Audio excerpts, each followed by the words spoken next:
आज हम एक ऐसे इंसान की कहानी जानने वाले हैं जिनकी वजह से हमारी पूरी दुनिया चलती है। एक ऐसे वैज्ञानिक जिनकी खोजों के बिना आज हमारी जिंदगी शायद बिल्कुल अलग होती।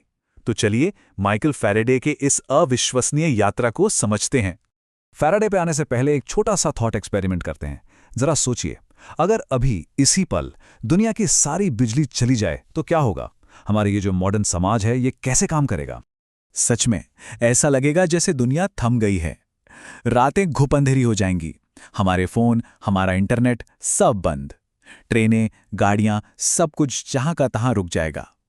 आज हमारी पूरी की पूरी जिंदगी बिजली पर ही तो टिकी है।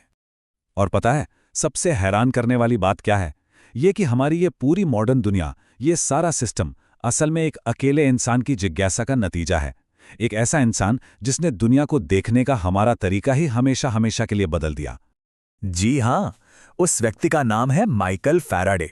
उन्हें अक्सर विद्युत चुंबकत्व का जनक यानी फादर ऑफ इलेक्ट्रोमैग्नेटिज्म भी कहा जाता है। और हम जल्द ही जानेंगे कि ये टाइटल उन्हें क्यों मिला। अब देखिए, फैराडे की कहानी इसलिए भी इतनी कमाल की है क्योंकि वो किसी अमीर या पढ़े लिखे खानदान से नहीं थे। उनकी शुरुआत बहुत ही मामूली थी और यही बात उनकी उपलब्धियों को और भी ज्यादा बड़ा बना देती है।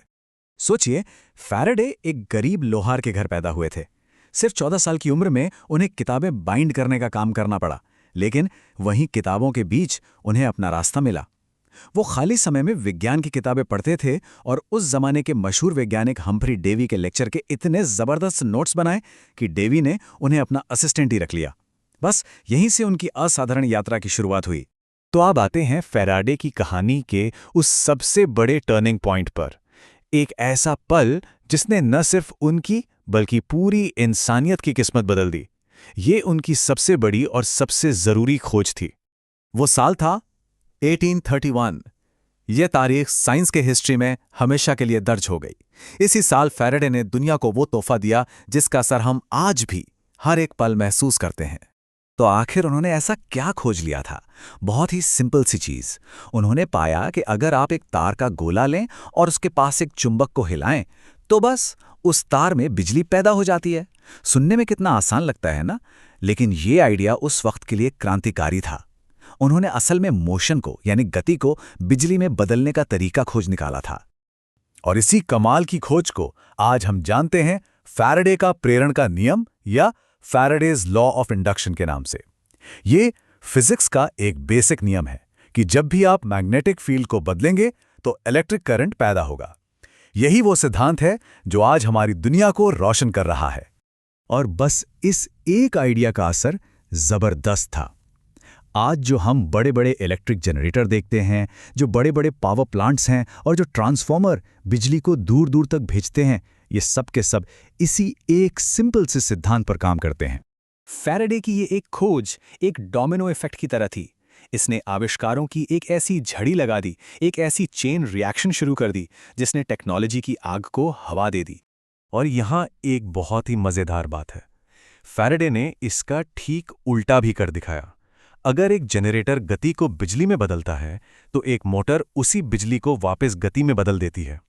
ये एक कमाल की सिमेट्री है और इन दोनों आइडियाज ने मिलकर हमारी दुनिया को पूरी तरह बदल दिया। लेकिन कहानी यहीं खत्म नहीं होती। वो यहीं नहीं रुके। अरे उन्होंने तो इलेक्ट्रिक मोटर बना डाली जिसके बिना आज कोई भी चीज घूमती नहीं है। उन्होंने मैग्नेटिक फील्ड जैसी अदृश्य ताकतों के बारे में सोचा और यहां तक कि फैराडे केज भी बनाया जो हमें बिजली के झटकों से बचाता है। उनका योगदान वाकई में बहुत बड़ा था। मतलब इसे एकदम आसान शब्दों में समझे तो अगली बार जब घर का पंखा चले या वॉशिंग मशीन घूमे या फिर सड़क पर कोई इलेक्ट्रिक कार दिखे तो याद रखिएगा, ये सब माइकल फैराडे के काम की वजह से ही मुमकिन हो पाया है। लेकिन फैराडे सिर्फ एक महान साइंटिस्ट ही नहीं थे। उनका जो कैरेक्टर था, उनका जो व्यक्तित्व था, वो भी उतना ही कमाल का था। उनकी वैज्ञानिक कामयाबियों के साथ साथ उनका चरित्र भी हमेशा याद रखा जाएगा। देखिए, महान वैज्ञानिक तो कई हुए, लेकिन फैराडे की शख्सियत भी उतनी ही महान थी। जब उन्हें सर की उपाधि मतलब नाइटहुड ऑफर की गई तो पता है उन्होंने क्या किया? उन्होंने बड़ी विनम्रता से मना कर दिया। वो शोहरत या सम्मान के लिए काम ही नहीं कर रहे थे। उनका पूरा जीवन इस बात का सबूत है कि असली मोटिवेशन पैसे या शोहरत से नहीं बल्कि कुछ नया जानने, कुछ नया खोजने की इच्छा से आता है। उन्होंने अपनी पूरी जिंदगी सिर्फ और सिर्फ विज्ञान के नाम कर दी। और आखिर में ये कहानी हमारे लिए एक बहुत बड़ा सवाल छोड़ जाती है। जिस तरह फैराडे की एक जिज्ञासा ने हमारी पूरी दुनिया को बदल दिया, जरा सोचिए आज की कौन सी ऐसी जिज्ञासा होगी, कौन सी ऐसी खोज होगी जो आने वाले कल को एक नया आकार देगी। इसका जवाब शायद हम सबके आसपास ही कहीं छिपा हो।